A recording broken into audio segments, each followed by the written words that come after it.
आपल्या सर्वांना माहिती आहे नेव्हिल डिसूजा फुटबॉल टर्फ जे मुंबईमधलं एकमेव आर्टिफिशियल टर्फ पूर्ण फुटबॉलचं मैदान आहे. हजारो लहान मुलं मुली असतील, तरुण मुलं मुली असतील, इंडियाचे काही प्लेयर्स असतील, महाराष्ट्रासाठी काही खेळणारे प्लेयर्स असतील, ह्या टर्फवर येऊन ट्रेनिंग करतात, गेम्स खेळतात. YPL म्हणजे युवा प्रेसिडेंट्स लीगमध्ये जवळपास 7,500 तरुण मुलं मुली हे खेळत असतात प्रत्येक वर्षी. म्हणजे तुम्ही अंदाज घ्या याचा किती स्कोप मोठा आहे. हे तर ढापून भाजपच्या आवडत्या कॉन्ट्रॅक्टरला द्यायचं कॉन्ट्रॅक्ट, तिथे कन्व्हेन्शन सेंटर करायचं आणि त्यानंतर तिथे भाजपच्या नेत्याचं नाव द्यायचं. रंगशारदा भाजपचा एक बिल्डर विकत घेणार आहे. मागची जी स्कीम आहे, मुख्यमंत्र्यांच्या जवळचे एक बिल्डर आहेत ते तिथे करत आहेत झोपडपट्टी स्कीम. आणि हे सगळं होत असताना अर्थात तिथे कन्व्हेन्शन सेंटर करायचं आणि भाजपच्या नेत्याचं नाव द्यायचं. हा एक प्रयत्न आहे, ह्याला आम्ही विरोध तर करणार आणि रस्त्यावर उतरून पण विरोध करणार. पण ह्याहूनही पुढे जात असताना इथेच थांबले नाही भाजप. निर्लज्जपणा बघा. मुंबईमध्ये जवळपास 16 एकर मुंबईचे हे एका ट्रस्टला दिलेले आहेत. त्याच्यात अंधेरीमध्ये एक मोठं प्लेग्राऊंड आहे, मोठं क्रिकेटचं मैदान आहे. हे मैदान मला आठवतं आम्ही मुंबई महानगरपालिकेत सत्तेत असताना हे मैदान आम्ही त्यावेळी केलं होतं आणि फ्री ऑफ कॉस्ट तिकडच्या स्थानिक लोकांना तिथे खेळायला मोकळी जागा मिळावी म्हणून ते तिथे डेव्हलप केलं होतं. चांगलं क्रिकेटचं मैदान आहे, अनेक क्रिकेटच्या मॅचेस होतात, 2-3 टुर्नामेंट झालेल्या आहेत. आपल्याला आठवत असेल 2 वर्षापूर्वी वंदनीय हिंदू सम्राट बाळासाहेब ठाकरे यांच्या जयंतीनिमित्त तिथे एक क्रिकेटची टुर्नामेंट पण झाली होती आणि तिथे आमची नंतर प्राईज डिस्ट्रीब्युशन सेरेमनी उद्धवसाहेब तिथे आले होते स्वतः. अशा अनेक क्रिकेटचे टुर्नामेंट्स होतात. कोविडच्या काळात देखील आम्ही तिथे गेलो होतो. तिथे कोविडचं मोठं काही शेल्टर बनवता येईल का, तिथे एक छोटं मियावाकी फॉरेस्ट पण होतं, ते पण फॉरेस्ट ह्या ट्रस्टने ढापलेलं आहे. ते मैदान आणि 2 म्हाडाचे प्लॉट, हे मैदान 21 लाख पर इयर. 21 लाख कोणीही काय म्हणजे तुम्ही एकाच हे ट्रस्टला का देतात? तेवढं जर महानगरपालिकेला मिळत असतील तर डायरेक्ट घ्या. आणि 2 म्हाडाची प्लॉट्स फुकटात दिलेले ते एका ट्रस्टला. का दिलेले आहेत, कशासाठी दिलेले आहेत, मुख्यमंत्र्यांवर काय दबाव होता, अंतर्गत दबाव आहे, वरतून दबाव आहे. मी अजून हा आरोप लावणार नाही की त्यांना एका विशिष्ट कुठच्या भाषेला काही प्राधान्य द्यायचं आहे किंवा कुठच्या एका संस्थेला प्राधान्य द्यायचं आहे.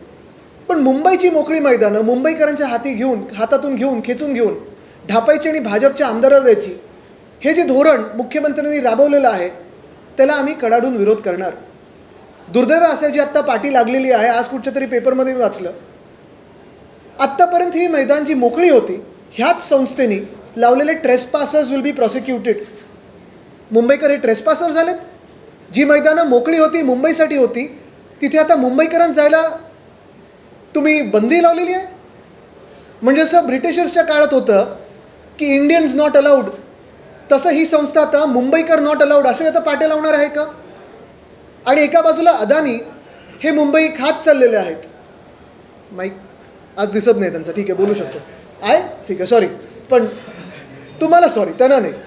पण अदानी एका बाजूला मुंबई हे खात चाललेले आहेत, गिळत चाललेले आहेत. धारावीचा तर प्रश्न आहेच आणि तो आम्ही लढा देत आहोत. आज देखील त्याच्यावर आमची बैठक आहे. मुंबई बचाव समिती आहे, धारावी बचाव समिती त्यांच्यासोबत आहेच. पण हे एका बाजूला होत असताना दुसऱ्या बाजूला ह्या संस्थेला 16 एकर जागा मुंबईची देणं किती मोठा गुन्हा आहे हे आपण पाहू शकतो. आणि ह्यासाठी आम्ही अर्थातच येत्या आठवड्यात आंदोलन तर करणार आहोत, रस्त्यावर उतरून आंदोलन करणार आहोत. मी सर्व मुंबईकरांना अपील करत आहे, सर्व मुंबई प्रेम्यांना अपील करत आहे, सर्व मुंबईच्या किंवा महाराष्ट्राच्या राजकीय पक्षांना अपील करत आहे, NGOजना अपील करत आहे, हाऊसिंग सोसायटीजना अपील करत आहे की ज्यांना वाटतं की हे 16 एकर फुकटात एका संस्थेला देणं हे पाप आहे, गुन्हा आहे. मुंबईकरांची मोकळी जागा ही मुंबईच्याच हातात राहिली पाहिजे, मुंबईकरांच्याच हातात राहिली पाहिजे. त्यांनी येऊन ह्या मोर्चात सहभागी होणं गरजेचं आहे. हा मोर्चा कसा होणार, कुठे होणार हे आम्ही तुम्हाला लवकरच सांगू. पण मुख्य गोष्ट हीच आहे की भाजपचं हे जे काही धोरण चाललेलं आहे की स्वतःच्या लोकांवर उधळपट्टी पैशाची करायची, BST बस बंद पाडायची, अदानीला जमिनी द्यायच्या, या संस्थेला जमिनी द्यायच्या, जागा ढापायच्या. आता उद्या आझाद मैदान, क्रॉस मैदान, ओव्हल मैदान, शिवाजी पार्क पण हे घेण्यासाठी पुढे मागे बघणार नाहीत आणि त्याचसाठी आम्ही रस्त्यावर उतरून ह्याचा कडाडून विरोध करू. काल त्या आमदारांनी स्पष्टीकरण दिले की सर्वाधिक बोली लावल्यामुळे मला ही जागा मिळाली आणि जरी मला मुख्यमंत्र्यांनी मुंबईच्या जागेवर बोली लावतात. मुंबईच्या जागेवर मुख्यमंत्री तर बोली लावायला लागलेत, मुंबई ऑप्शन करायला लागलेत. हॉर्स ट्रेडिंग वाटलं. ठीक आहे, भाजपला सवय असेल की 50 खोके द्या आणि तुम्ही कोणी विकत घेऊ शकता, पण मुंबईच्या जागा या तुम्ही अशा ऑप्शन करणार संस्थेला ज्या मुंबईसाठी मोकळ्या. मग उद्या शिवाजी पार्कला तुम्ही कराल, ओव्हल मैदानला कराल, काय सोडणार मग तुम्ही? म्हणजे मला मुख्यमंत्र्यांनी जरी विचारलं तरी सुद्धा मी नियमाने ही जी आहे ती हे प्रक्रिया केली आहे. मी कोणत्याही अनियमितता म्हणूनच मी सांगतोय, मी अजूनपर्यंत त्या संस्थेचं नाव घेतलं नाही आहे किंवा त्या आमदारचं नाव घेतलं नाही आहे.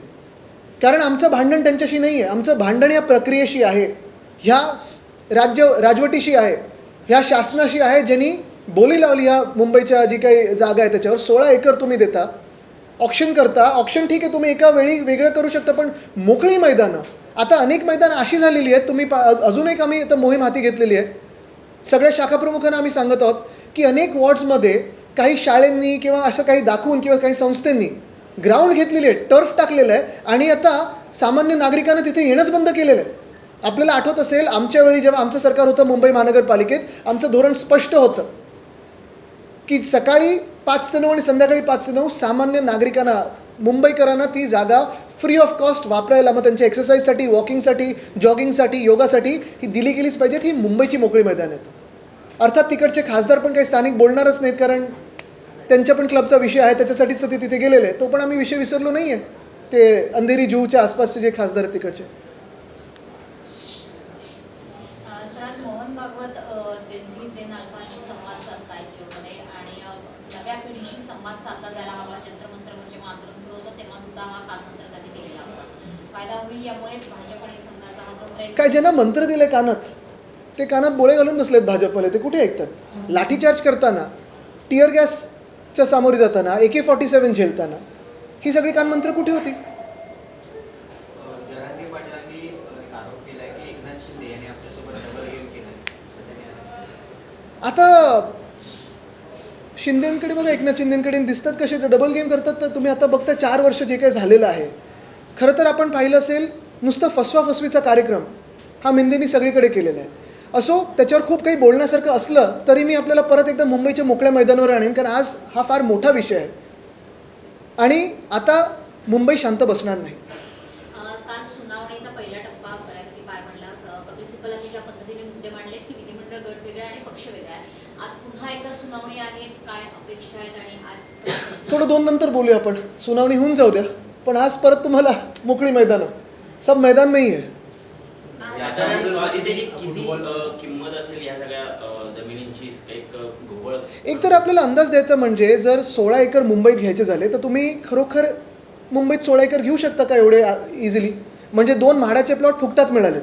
आणि जे संकुल आहे, क्रीडा संकुल आहे, जे आम्ही क्रिकेटचं ग्राउंड म्हणून बनवलं होतं, मला आठवतं तेव्हा विजय सिंगल मला वाटतं AMC होते त्यावेळी, आणि त्यांनी त्यावेळी तो पुढाकार घेऊन स्थानिक आमचे नगरसेवक वगैरे होते. तेव्हा आपण पाहत असाल हे ग्राउंड 21 लाखाचं त्यांनी बोली लावली की जे काही BMC बरोबर आहे, आणि मग रेव्हेन्यू शेअर 21 लाख वर्षाला, आणि त्याच्यात रेव्हेन्यू शेअर म्हणजे मिळणार किती मुंबई महानगरपालिकेला? मिळून मिळणार किती? आणि तो सगळा खर्च परत तुम्ही महापौर बंगल्यात टाकणार, तर कसं चालणार? आजच्या 25व्या दिवशी जिहू समुद्रकिनारी पुन्हा एकदा मोठ्या प्रमाणात कचरा पाहायला मिळतोय. काल जेव्हा महापौरांना याबद्दल प्रश्न विचारण्यात आला, त्यांचं असं म्हणणं आहे की मी सध्या कामात आहे, पण मी लवकरच त्या ठिकाणची पाहणी करेन. त्यांना स्पेस टेक्नॉलॉजी वापरायला सांगा, दिसेल त्यांना. पण मी परत तुम्हाला आज ह्याच विषयावर आणतो. ह्याच्यावर अजून काही विषय असतील, प्रश्न असतील तर मला विचारा. पण गोष्टींचा अनड्यू ॲडव्हान्टेज घेतला जातोय का? कारण आपण बघू शकतो, तर तुम्ही टर्फचा मुद्दा घेतला, ग्राउंडचा मुद्दा घेतला, कुठेही मोकळी जागा दिसली की त्याला कुठे ना कुठे अनड्यू ॲडव्हान्टेज शासन घेताना दिसतं तुम्हाला असं? नक्कीच. आणि आता काय झालेलं आहे की काहीतरी नुसतं विरोध दाखवायचा म्हणून भाजपचंच कोणतरी एक पदाधिकारी एक पत्र टाकतं आणि आम्ही विरोध पण केला आहे, पण मुख्यमंत्री ऐकत नाहीत. आता भाजपच्याच पदाधिकाऱ्यांचे मुख्यमंत्री ऐकत नसतील तर मग नेमकं कोणाचं ऐकतात? प्रभादेवीचं मैदान देखील अनेक मैदान आहेत. प्रभादेवीचं मैदान आहे, जसं मी सांगितलं आमचं बँड्राचं मैदान आहे, कितीतरी मैदान आहेत. आता कोलाबामध्ये पण 1-2 मैदानांचं आमच्या कानावर आलं की तिकडचे स्थानिक लेवलला काहीतरी चालू आहे. सगळ्याचे एकत्रितरित्या तुम्ही मोर्चा काढणार? निश्चितपणे. पण पहिला मोर्चा हा या 16 एकरसाठी असेल आणि ओपन स्पेसेसवर अर्थात असेलच. मोर्चात कोण सहभागी असणार? आज मी आता नाही, मोर्चा कधी काढायचा आणि त्याचं रूप काय असेल आणि कुठे आम्ही, ते आता आम्ही आपल्याला लवकरच जाहीर करू. पण एक निश्चित आहे, मुंबईकरांना, सर्व मुंबईकरांना सगळा राजकीय भेदभाव विसरून तुम्ही मुंबईसाठी उतरा, तुमच्या भवितव्यासाठी उतरा, कारण मोकळी मैदानं राहिली नाहीत तर मोकळा श्वास घ्यायला जागा राहणार नाही. हे आज चित्र दिसायला लागलेलं आहे. हिंदी में ब्रीफ कर दीजिए कि 16 एकड़ जमीन की क्या कहानी है? कल पहले तो आपने हमारा इम्पैक्ट देखा होगा. जैसे ही न्यूज़ आई, जैसे ही खबर आई कि महापौर महोदया लगभग 5.5 करोड़ ये इस्तेमाल करने जा रही है, खर्च करने जा रही है खुद के बंगले पे. पहले तो इटालियन मार्बल वगैरह लगाया, शीश महल बनाया, जैसे भाजपा का ही फेवरेट वर्ड है, शीश महल बना है और उसके बाजू में एक्सटीरियर अभी चल रहा था, यानी जू में रहती है तो भी उनको साउंड बैरियर्स चाहिए थे। एकदम शांत एरिया इलाका, बहुत अच्छा इलाका है। पहले भी हमारी महापौर महोदय जो किशोरीता है वहाँ रह चुकी है। अच्छा इलाका है, शांत इलाका है, लेकिन वहाँ आवाज़ कौन करता है पता नहीं, या इनको पेड़ पौधों की आवाज़, पंछियों की आवाज़ अभी सहन नहीं होती, ऐसी बात है। लेकिन कल हमने जब ये विरोध किया तो उनको उस पर पीछे जाना पड़ा। एक पर्सपेक्टिव देना होगा तो सांसदों को अपने चुनाव क्षेत्र के लिए 5 करोड़ मिलते हैं, यहाँ विधायकों को महाराष्ट्र में 5 करोड़ मिलते हैं अपने चुनाव क्षेत्र को, तो फिर महापौर महोदय को उससे ज़्यादा क्यों मिलता है सिर्फ अपने बंगले पे? तो ये एक बात रही। और दूसरी बात यही है कि मुंबई में जैसे ये एक लूट चली है, वैसे दूसरी लूट ओपन स्पेसेस की है। पहले तो नेवल डिसूजा फुटबॉल टर्फ जो मुंबई का ऑफिशियल एसोसिएशन का टर्फ है, बहुत सारे राष्ट्रीय खिलाड़ी, फिर जो स्टेट के लिए खेलते हैं वो, और बहुत सारे बच्चे, अनगिनत बच्चे वहाँ खेलते हैं, हर दिन फुटबॉल खेलते हैं, बहुत सारी फुटबॉल की मैचेस होते हैं, वहीं से आपके प्लेयर्स आते हैं, तो वो छीना जा रहा है। क्यों? तो पीछे स्लम में सीएम के एक करीबी बिल्डर का एक स्कीम चल रहा है, और इस तरफ रंग शारदा भी बीजेपी के एक बिल्डर को जाने वाला है, तो फिर वो क्या करे, तो वहाँ एक कन्वेंशन सेंटर बनाए और भाजपा के नेता का नाम दे। तो ये बात है।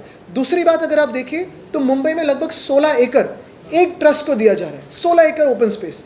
वहाँ एक क्रिकेट का ग्राउंड है बहुत बड़ा, लेकिन वो किसी एसोसिएशन का नहीं है, वहाँ आम जनता जाके खेलती है। हर दिन बहुत सारे लोग चलने को जाते हैं, टहलने को जाते हैं, योगा करने को जाते हैं। वहाँ एक मियावाकी फॉरेस्ट भी है। दुर्भाग्यपूर्ण बात यही है कि उसी ओपन स्पेस पे आज उसी संस्था ने लिखा है ट्रेसपासर्स विल बी प्रोसिक्यूटेड। तो भाजपा अभी कॉलोनियल नीति इस्तेमाल कर रही है। जैसे पहले कहा जाता था कि इंडियंस नॉट अलाउड, वैसे अभी ये संस्था कह रही है मुंबईकर्स नॉट अलाउड, मुंबईकर को ट्रेसपासर कह रही है। और वैसे ही उनको म्हाडा के और 2 प्लॉट फ्री ऑफ कॉस्ट मिले। इसका विरोध तो होगा, विरोध प्रदर्शन होगा मुंबई में, बहुत बड़ा विरोध प्रदर्शन होने वाला है। और मैं आप ही के माध्यम से सारी जनता को, सारे मुंबई प्रेमियों को, मुंबईकरों को, सारे अपने जो डिवाइड्स है वो बाजू में करके इस ओपन स्पेस के लिए और सारे मुंबई के ओपन स्पेस के लिए, जहाँ जहाँ भाजपा ये ओपन स्पेसेस लेने चाहती है, अपने बिल्डर कॉन्ट्रैक्टर दोस्तों को देनी चाहती है, वहाँ हम उतरेंगे और विरोध करेंगे। यही अपील करना चाहता है। आदित्य जी, इस पर बीएमसी के मेयर की तरफ से क्लैरिफिकेशन आया है। उन्होंने बोला कि mayor bungalow heritage building ASI के अंतर्गत आता है। मेयर बंगलो के अंदर कुछ नृत्यकरण नहीं होता है, बल्कि बाहर किया जा रहा है, हालांकि टेंडर कैंसिल हो गया है। तो पहले जो 2.39 या 2.40 करोड़ इस्तेमाल हुए, तो वो हेरिटेज में क्या इटालियन मार्बल लगा है, क्यों, क्या ये नाता है, क्या और करने जाते हैं। चलो हम सभी को एक न्योता दीजिए, चाय पे बुलाइए हमें, चाय पे चर्चा करते हैं कि कितना खर्चा हुआ है, सभी जाएंगे। अच्छा, दूसरी बात यह है कि अगर हेरिटेज बंगलो है तो हेरिटेज का ये भी नॉर्म होता है कि हेरिटेज वास्तु ये रास्ते से दिखनी चाहिए। तो अगर आप साउंड बैरियर लगाओगे तो रास्ते से आपका घर दिखेगा नहीं, तो क्या छुपाना चाहते हो आप, कौन से डीलिंग्स छुपाना चाहते हो आप। और तीसरी बात यह है कि महापौर महोदया ये अपनी ऑफिस में ज़्यादा वक्त रहने चाहिए, मुंबई के रास्तों पे होनी चाहिए। मुंबई में खुद का घर है, और ये जो अभी कॉलोनियल वेस्टेज है कि आपको गाड़ी भी चाहिए, गाड़ी भी दूसरी चाहिए, फिर बंगले पे भी खर्चा हो, ये भी हो, वो भी हो, क्यों चाहिए। मुंबईकर हो, मुंबई के आपके घर में रहिए और बीएसटी से आइए जाइए, क्यों मुंबईकरों का खर्चा बढ़ा रही है आप।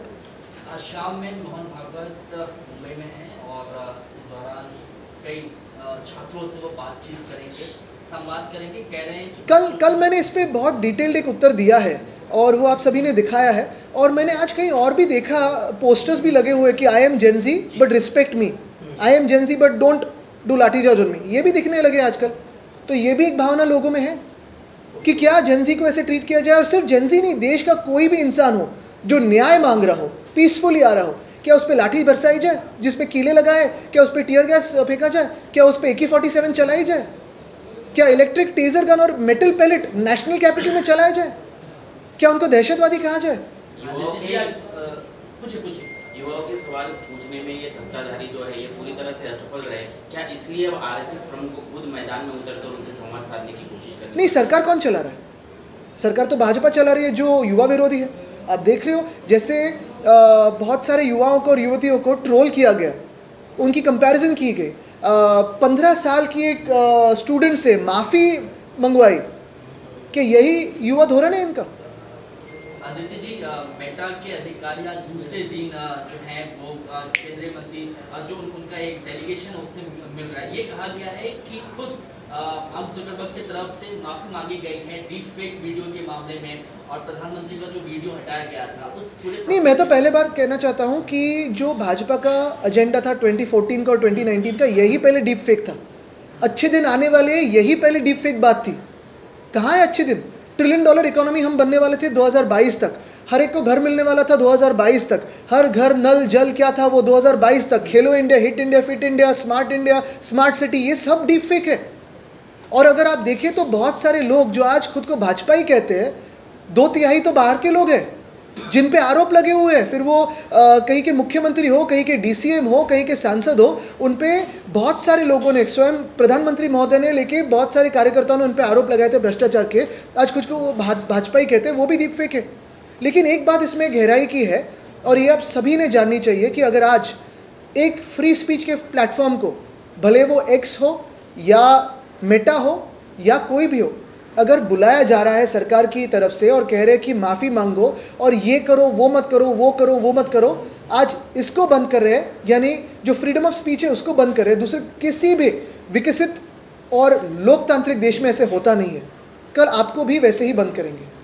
कपिल सिब्बल आप लोगों की तरफ से लड़ाई लड़ रहे हैं, आज जिरह की लगातार दूसरा दिन है, न्याय मिलेगा, उम्मीद है? हम तो महामानव डॉक्टर बाबा साहब अम्बेडकर जी ने जो संविधान लिखा है उसी के माध्यम से ही न्याय मांग रहे हैं, और न्याय प्रक्रिया में विश्वास रहने के लिए न्याय समय पे आना ज़रूरी है।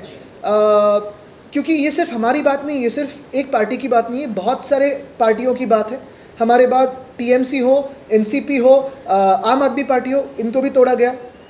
सबसे अहम बात यही है, सिर्फ पॉलिटिकल बात नहीं है। अगर न्याय व्यवस्था में किसी का विश्वास रहे, ये चाहते हैं, तो न्याय मिलेगा। रहे ना रहे इस पे आगे की बात होती है, क्योंकि जिस देश में इन्वेस्टमेंट आती है, टूरिज्म आते हैं, उसमें प्रेडिक्टेबिलिटी ऑफ लॉ होना बहुत ज़रूरी है। अगर वो ना हो तो देश विकसित नहीं हो सकता और देश में इन्वेस्टर नहीं आ सकता। धन्यवाद। आपने कहा कि जो जैन जी ने प्रोटेस्ट किया उनको माफी मंगवाई जा रही है, तो आपको कहने का मतलब क्या उन्हें जबरन बोला जा रहा है? क्या बिल्कुल धमकाया गया, और यही है कि जेंजी ने माफ़ी नहीं मांगी है, जेंजी ने अकाउंटेबिलिटी मांगी है। देश ने माफ़ी नहीं मांगी है, देश ने अकाउंटेबिलिटी मांगी है, वो आज भी हम मांग रहे हैं, माफ़ी नहीं मांगेंगे। अकाउंटेबिलिटीवर आता बॅनर सुद्धा अनेक ठिकाणी लागले, लोकशाही, जेनझी लोकशाही सोबत असे बॅनर लागले, कसं काय? नाही, ते बॅनर पहिलं तर 6 महिने नाही झालेत, पण पहिलं म्हणजे गाडीवर लाल दिवा, सायरन, ही कॉन्ट्रोवर्सी झाली. मग इंटिरियर्समध्ये इटालियन मार्बल वगैरे लावलेलं आहे, ती कॉन्ट्रोवर्सी झाली. आता परत 2.5 कोटी, आणि जणू काही त्यांना ताजमहालच बांधायचा होता. पण आपण सर्वांनी मुंबईकर म्हणून आवाज उठवलात, विरोध केलात, मीडियाने देखील तो आवाज सगळीकडे पोचवला, आणि आता असं कळतं की मुंबई महानगरपालिकेने ह्या निर्णयाला स्थगिती दिलेली आहे. ह्या निर्णयाच्या स्थगितीचे आम्ही स्वागत करतो. 6 महिने नाही झालेत, पण महापौरांना नवीन गाडी पाहिजे, नवीन बंगला पाहिजे. ती ॲड होती ना कुठची, नया घर नई गाडी, वा काय काय होतं त्यांचं, हां नाही काय, अच्छा ठीक आहे, पुढचं तुम्हाला माहिती आहे. पण मुख्य